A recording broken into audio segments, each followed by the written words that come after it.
ዶክተር ቆይ ሶፊዬ ሶፊ አንዴ ታይሜን አታቋርጠኝና አላቋርጥ ሰጥሻለሁ ኦርቶዶክስ ነሽ ነኝ ሶፊዬ ነኝ እንዴ ባለፈው መንገድ ገብቼ እኮ ነበር እሺ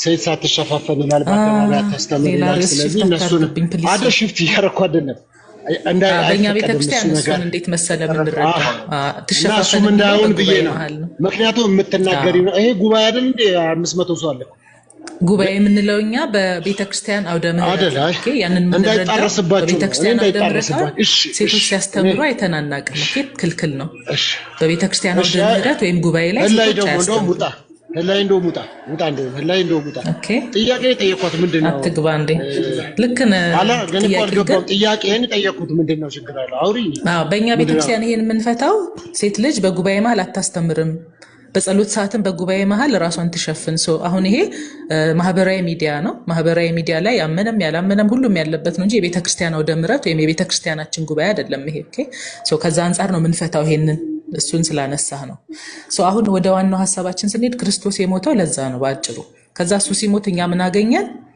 የሞት ፍርድ ተወገደልን ስናምን ማለት ነው አንድ ሰው ሲያምን ምንድነው ዳነ ሲባል አሁን በእኛ ቤተክርስቲያን ቅድም ብሎላል ድነናል እየዳንን ነው እንድናለን ድነት ፕሮሰስ ነው ብለን ነው የምናምነው ስለዚህ ያ ፕሮሰስ ደግሞ አሁን ድነናል ስንል በቃ አለቀ መንግስተ ሰማያት ገብተናል እያልን አይደለም ኦኬ ሶ መንግስተ ሰማያት ገብተናል እያልን አይደለም አሁን መሐሜ መረዳት ያለበት ኦኬ ድኛለሁ ካላችሁ ታዲያ ምንም አይጠበቅባችሁማ እያልክ ነው ድነናል ስንል አዳም ያጣው ልጅነት ክርስቶስ መልሶልናል በእምነት በጥምቀት ልጅነትን አግኝተናል ቲቶ 3:5 ላይ በምህረቱ እንደ ምህረቱ መጠን ለአዲስ ልደት በሚሆነው መታጠብ አዳነን እንጂ ይላል ሶ ስንጠመቅ ተጠምቀን ልጅነትን አገኘን ያንን ዳነን እንላለን ልጅ አባ ብሎ የልጅነትን የሚጮህ የልጅነትን መንፈስ ሰጠን ስለዚህ ዳነን አዲስ ፍጥረት ሆነን ኦኬ መልካም ስራ ለማድረግ የሚችል ወደ መልካም ስራ የሚያዘነብል ፍጥረት ሆነን እያልን ነው ዳነን ስንል እንጂ ዛሬ ላይ ቆመን ወርሰናል ተጠናቀቀ እያልን አይደለም ይሄ የኦርቶዶክስ ቤተክርስቲያን አስተምህሮ ነው ኦኬ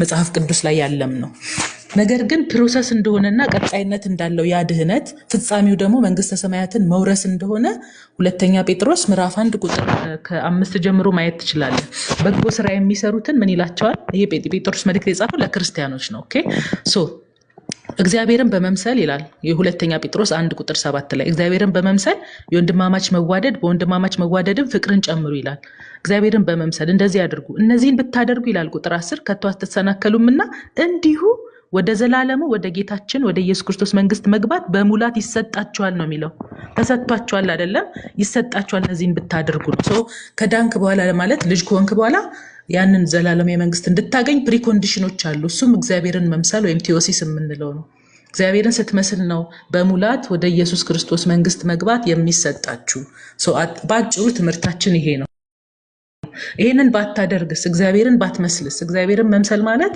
ያው በጎ ነገሮችን ማድረግ ከኃጢአት በመራቅ ንስሐ በመግባት ኦኬ እነዚህን ማድረግ ነው ከኃጢአት መራቅ መልካም ነገሮችን ማድረግ እነዚህን ባታደርግ ስለሚለው ደግሞ ራሱ መጽሐፍ ቅዱስ ይመልስልሃል የዮሐንስ ወንጌል ምዕራፍ 15 ኦኬ 15 ከቁጥር 1 ጀምሮ እናየዋለን ኦኬ እውነተኛ የወይን ግንድ እኔ ነኝ ገበሬውም አባቴ ነው ይላል አምላካችን ኢየሱስ ክርስቶስ ፍሬ የማያፈራውን በእኔ ያለውን ቅርንጫፍ ሁሉ ያስወግደዋል ኦኬ ማንም በክርስቶስ ቢሆን አዲስ ፍጥረት ነው ይላል አይደል ሁለተኛ ቆሮንቶስ ላይ በክርስቶስ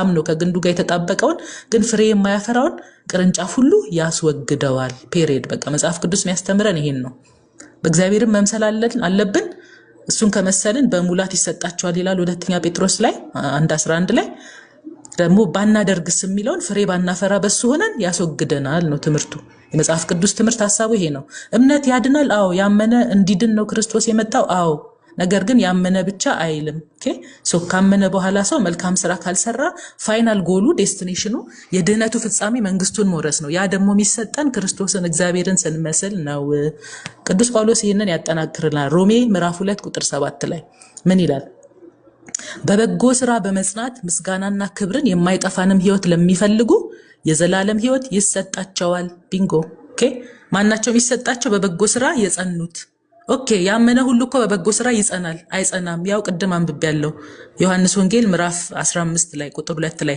በእኔ ያለውን ፍሬ የማያፈራውን አየህ። በክርስቶስ ሆኖ ፍሬ የማያፈራ አለ።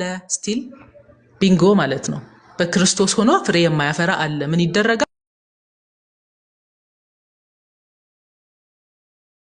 አዎ ያድናል። ከምን ከዘላለም ፍርድ ያድናል። ነገር ግን በዛ ድነት ውስጥ መቀጠል ደግሞ የሰው ልጅ ድርሻ ነው። በዛ ድነት ውስጥ ቅዱስ ጳውሎስ ምን ይላል? ፊልጵስዩስ 2:12 ላይ በፍርሃትና በመንቀጥቀጥ ድህነታችሁን ፈጽሙ። ድነትኛ ምን ፈጽመውን ፓርት አለ። ክርስቶስ አንዴ ልጅ አድርጎናል። ከፍርድ እንድናመልጥ መንገዱን ሰጥቶናል። ከዛ ግን እኛ በዛ ድነት ውስጥ መመላለስ አለብን። ካልተመላለስን ያስወግደናል። ጨርሻለሁ። መሐመድ ካልገባህ የምጠይቀኝ ካለ ልክ ፒትራ እንደጠየቀው መመለስ እችላለሁ። በጣም ጥሩ። አንዴ እሷ እኔ ይኸውልህ ሳምሪ የስልጤ ተወላጅ ነኝ። ስልጤ ደግሞ በስራ ያምናል። በስራ ስለማምን እቺ የስራዋ ነገር ተመችታኛለች። በቃ የሰው ልጅ የተፈጠረው ለመስራት ነው። ከሰራ ያገኛል፣ ካልሰራ አያገኝም በሚለው አመላለስሽ ብዙ ጊዜ ደግሞ ጥቅስ እያነሳሽ ስለመለሽ ተመችቶኛል። አሪፍ ነው። በቃ እኔ ይሄን ነበር የምፈልገው። መስራት እቺ እኔ ወሳኝ